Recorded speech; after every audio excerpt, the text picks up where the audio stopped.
So in early May, the Taliban began a military offensive to take over Afghanistan after the withdrawal of most U.S. troops. So by the end of May, the Taliban had captured 15 districts and killed 405 Afghan National Special Forces troops and 260 civilians. June, the Taliban captured 69 additional districts and gained control of the cities of Kunduz and Puli Kumri. I don't know where they are. Later that month, the Taliban also captured the main border crossing with Tajikistan and Saadabad district, which is known as the gateway to the capital of Kabul. So before, or the capital city of Kabul. So a month and a half ago or so, the Taliban seizes the main entry-exit point from Kabul, right? The capital, where the leader of Afghanistan is, where, you know, an evacuation point is going to be. And we didn't anticipate this happening. Yeah. I mean, either our generals and our intelligence community are completely fucking stupid, or Joe Biden and Jen Psaki are lying. They cannot, both of those things cannot be true. Now, there could be a combination of them. The generals might be fucked up and they might be lying. Well, you know Jen Psaki's not going to lie. You know? Yeah. You know that's not going to happen. Yeah. They knew. Mm-hmm. I mean, we knew. We've talked about it for years now, what was going to happen when the eventual pullout was. I just didn't think they were going to pull out like this. I mean, even with a graduated pullout, there was going to be some level of power vacuum for sure, but certainly not like this. I mean, this is not what you want. I mean, I never thought this was going to be. All right, so along the way, this is in June still, the Taliban acquired 700 trucks and 800 Humvees from Afghan security forces, as well as dozens of armored vehicles, Scan Eagle drones, and artillery systems. They've just been wiping our... This is like the American Revolution. This is how we won the American Revolution, by taking down British outposts and stealing their gear and shit. Mm-hmm. Good Lord. On June 22nd, the Taliban captured 13 additional districts. God damn. Within a 24-hour period on the 25th of the same month. NBC News reported that the Taliban was surprised at their speed of advance and had avoided capturing some targets so as not to run afoul of the U.S. So they knew that if they hit certain spots, we would do something, so we avoided those spots. And we think that putting out press releases about our intentions are a good idea. Yeah. Very smart guys. We're on it, dude. We're on it. In the last 2 months, or the first 2 months of the offensive, the Taliban captured 108 districts, only 10 of which the Afghan army was able to retake afterwards. By the end of June, all Resolute Support Mission member countries had completely withdrawn their troops, except for the UK, Turkey, and US.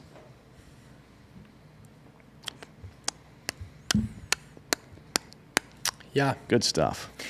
July. In July, the Taliban captured 64 additional districts and entered Kandahar and Herat, the second and third largest cities in Afghanistan.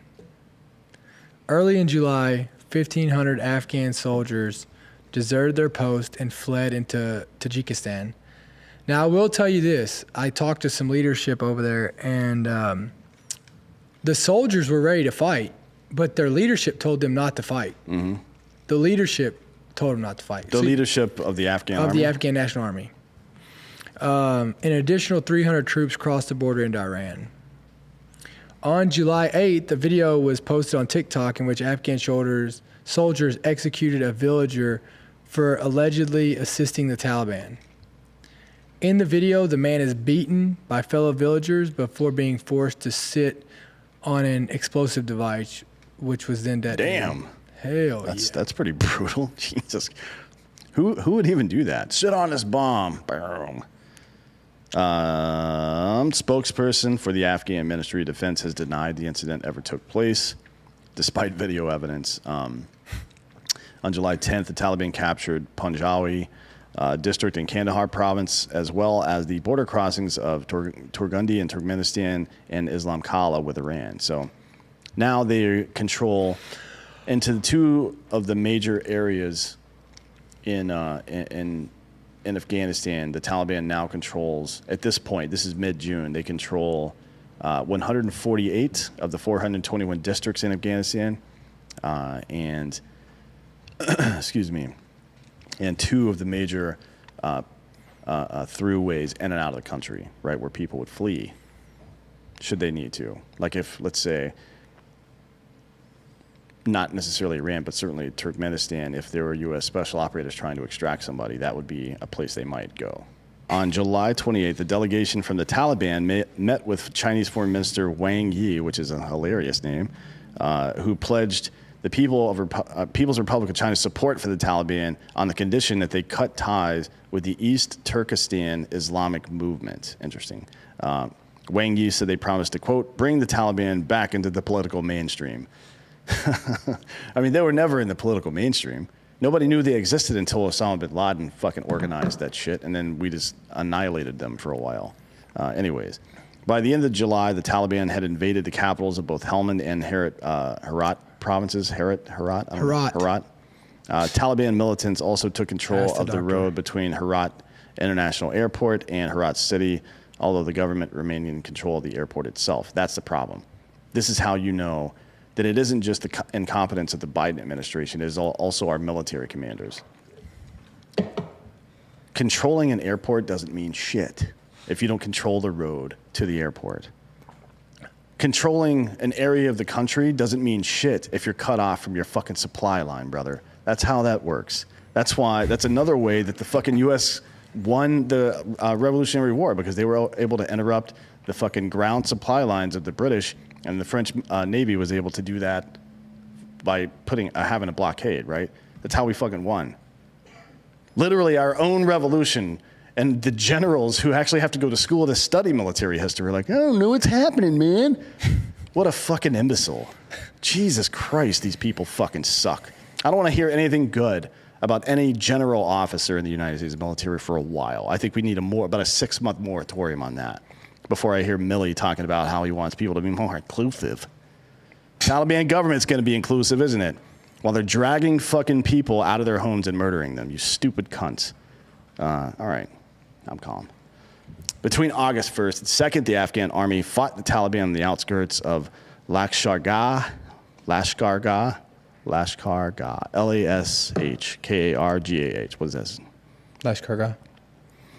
On August 3rd, Taliban fighters captured the Lashkargah radio station and began broadcasting their, quote, voice of Sharia programming. I didn't realize they had their own media network. Fuck out of here. Also on August 3rd, the Taliban's Martyrdom Battalion carried out bombings and shootings in Kabul aimed at killing Defense Minister Bismillah Khan Mohammadi, who survived the attack. During an attack on Kabul on August 6th, the head of the government media and information center was killed by Taliban. Look, as you're hearing all this stuff, remember that all of these things we've said up until this point happened before any of this shit. Any of this shit you're seeing on the news. All of this stuff that we've talked about so far, the seizure of about half of the country, right? Bombings and shootings in the capital city, so on and so forth. All of this shit has happened before. So I know you're seeing it and hearing it right now from the perspective of knowing what happened. But bro, hold on. Trump signed an agreement with the Taliban for peace. Mm-hmm. I mean, dude, none of this could have been happening after they signed the document. Yeah. They agreed to peace. Yeah, like, hey, come on, man. Let's take them to court. Yeah, why didn't we think of that? We should have sued the Taliban. We should be suing them. Are you fucking kidding me? We could have been suing. You're fucking kidding me. Do you want to start the lawsuit? Let's do it. How do we start the lawsuit? Well, the families of the victims of 9/11 sued the Saudi government. Did they get money? I don't know how that ended, actually. I think it's still in court. I bet they don't get paid anything. You think? Let's sue the Taliban. I'm going to sue them for, I got it. I'm going to sue them for mental, for what is it, emotional? Yeah. What do they call it? What do they call it? Oh, I'm glad we got emotional trauma suffering. I'm yeah. glad. They're all back there fucking looking at dicks on their phones right now.